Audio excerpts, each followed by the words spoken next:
So I wanted to make this video about dreaming and lucid dreaming and my experience with it.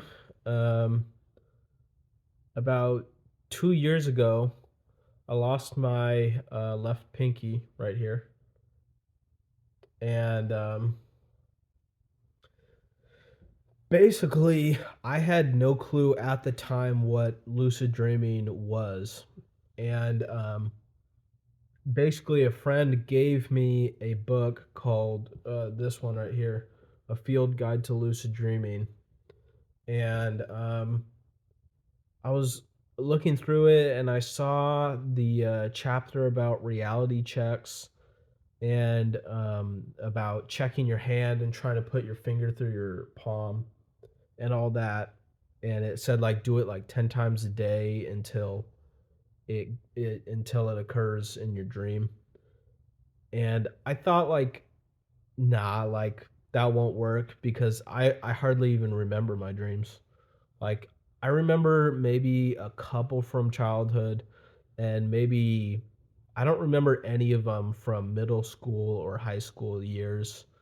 But in college, I started dreaming like maybe a couple times a month.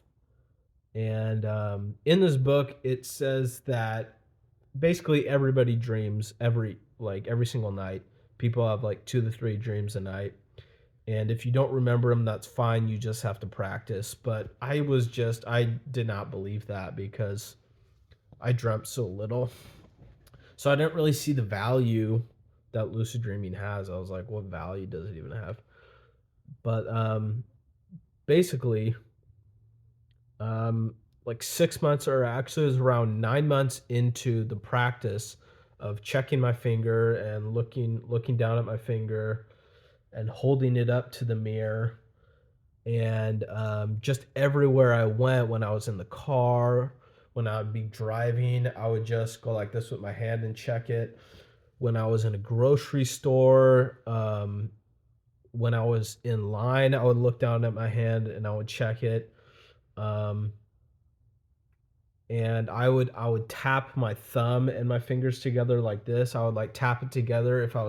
If my hand was in my pocket, I would just tap it together like that, to remind myself to do a reality check. And it became so easy.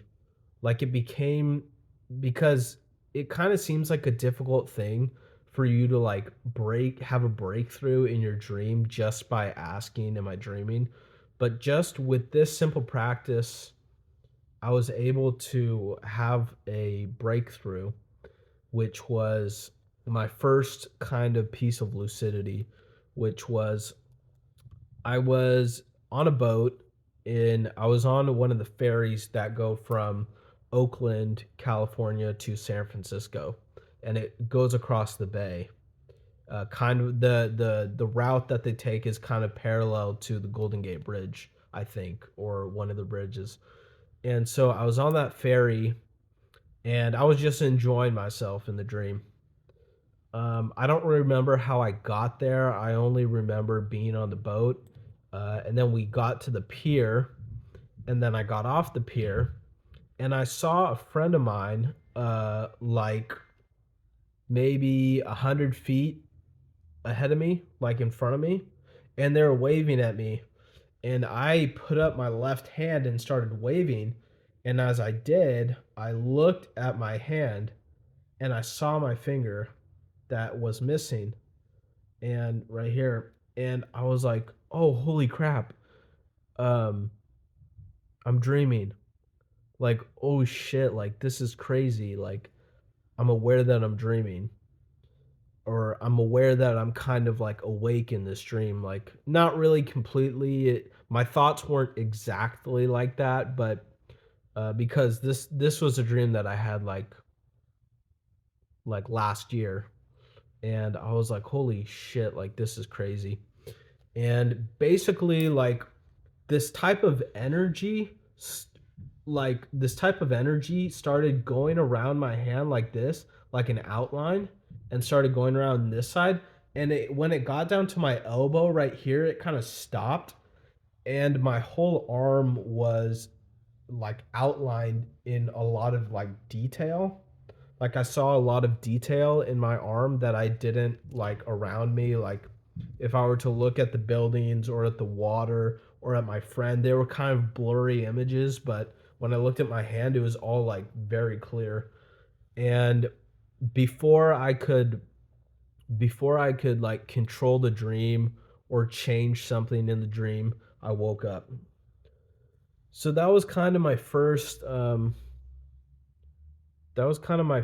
like entrance. That was like the entry point into my dreams from my waking world. And it was all because of this happy little accident that happened to my hand. So really cool. Um and so now I'm just going to list off the experiences that I've had since then and kind of just go through them and talk about them just for your entertainment. So, the second piece of lucidity. What? No, I'm just making a video. So, so the second piece of awareness that I brought from my waking life into my dream is spatial awareness. Spatial awareness. Like very often in a dream, like things that are maybe right in front of us could be a mile away, or things like a planet could be within arm's reach, or traveling when you travel somewhere, like you can travel like 100 miles in like less than a minute. Like just distance and everything is very wonky within a dream. But when you can bring spatial awareness into your dream state, maybe not the whole dream is is maybe not every dream, but if you can bring it into at least one dream, then it'll benefit you. And so basically, I had this dream that I was in a room and the room was completely muted.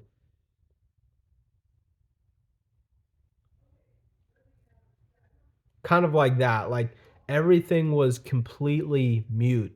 There was people in the floor above me who were sitting around like this like campfire thing, and they had all these plush toys, and they were all talking, and I was aware that they were there, but I couldn't hear them.